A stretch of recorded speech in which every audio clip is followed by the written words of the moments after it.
Un bureau du gérant spécial financière de l'Échiquier. On a rendez-vous tout de suite avec Frédéric Plisson, le gérant d'Échiquier Major.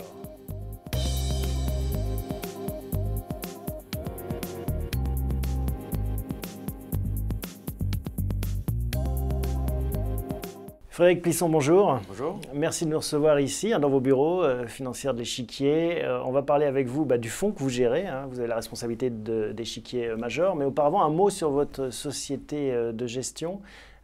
Sa taille, son histoire, son nombre de gérants, les grands chiffres. Financière de l'Échiquier, c'est une société qui a été créée en 91. Donc maintenant, on aborde la 22e année. C'est une société, je dirais, vraiment d'investissement dans les entreprises. On cherche à... Ça, c'est votre recette, aller au contact, vraiment, du management des entreprises. C'est ce qu'on aime faire. On aime aller rencontrer les dirigeants, comprendre l'histoire de la société, comprendre pourquoi cette société est unique ou pas unique. Est-ce que c'est une occasion unique aussi d'investir?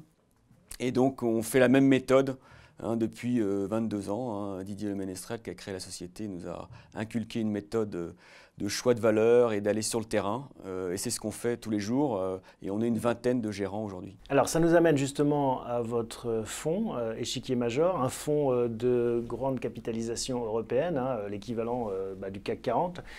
Justement, est-ce que ça marche, ça? Est-ce qu'on a accès au management de la même façon pour les grandes sociétés?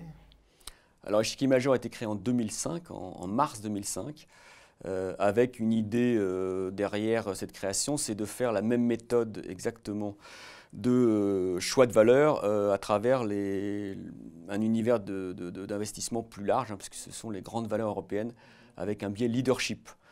Donc, il fallait... C'est combien de valeurs sur le radar?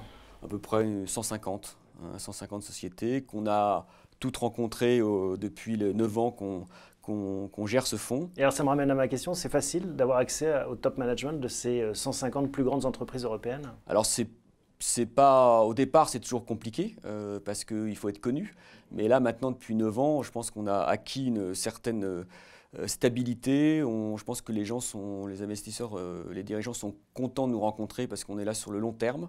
Alors, on voudrait votre analyse, votre expertise sur ce qui se passe sur les marchés financiers. On a vu leur rallye de fin d'année. On voit ce faux départ début 2013, alors que tout le monde semble vouloir converger vers ce marché action. Quelle est votre analyse? Je pense que le marché action aujourd'hui est un marché intéressant pour les investisseurs à plusieurs titres. D'abord, je pense qu'on assiste à une normalisation des peurs qu'on a eues depuis 2 ans sur l'euro. Donc l'euro, grâce à Draghi, est sauvé. Donc maintenant, les investisseurs ont un peu plus, je dirais, de latitude à investir sur le moyen terme sur cette zone, et particulièrement des investisseurs comme les Américains qui étaient partis maintenant depuis pas mal d'années. Je pense que c'est une opportunité aussi parce que en termes de potentiel de hausse et de potentiel de rendement, je pense qu'il y a beaucoup de marchés qui ont été des marchés refuges depuis pas mal de temps à cause de toutes les peurs sur l'Europe, que ce soit l'immobilier, que ce soit l'or.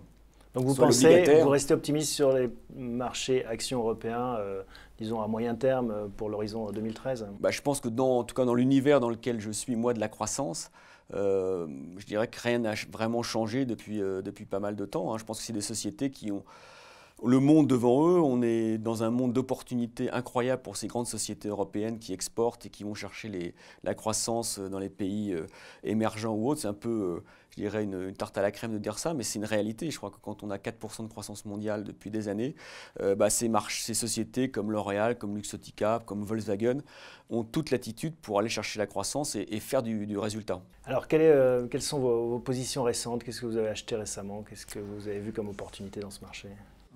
On est toujours attiré par des sociétés de croissance à des prix raisonnables, puisque la valorisation fait partie je dirais, des critères importants, même dans un univers de croissance.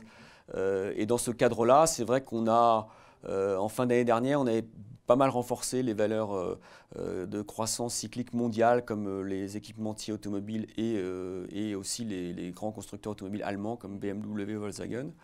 On a rentré récemment une société suisse dans le chocolat qui s'appelle Barry Callebaut, parce qu'on aime bien aller chercher aussi quelques pépites moins connues. Votre stratégie sur 2013, quelle est-elle?